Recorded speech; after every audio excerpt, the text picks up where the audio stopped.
Мы пришли сегодня посмотреть на салют, мы каждый год ходим. Очень мне нравится этот праздник, это наша победа. Спасибо нашим дедам, что они вот победили для нас, что мы сейчас живем в мире. Приходим на Площадь Победы, приходим на парад, вот на салют тоже пришли.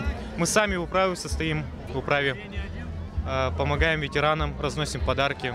Вот это все серьезно для нас, мы не просто так сюда пришли. Мы ожидаем салют. Для нас это очень важно, потому что после того, как наши брали города, пошла традиция делать салют. 9 мая для нас память о погибших на Великой Отечественной войне. Это знак победы.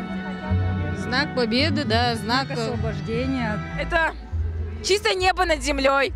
Это мир. То, что надо это помнить, во-первых.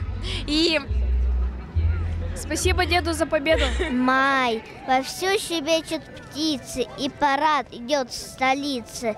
В орденах шагают деды, поздравляем с Днем Победы. Приходят к дедушке друзья, приходят в День Победы. Люблю подолгу слушать я их песни и беседы. Горят на солнце золотом награды боевые, и входят в дом наш мирный дом дороги фронтовые. Я молча рядышком сижу, но кажется порою, что это я в прицел гляжу, что я готовлюсь к бою. Приходят к дедушке друзья, приходят в день отпраздновать победу. Все меньше их, но верю я, они опять приедут.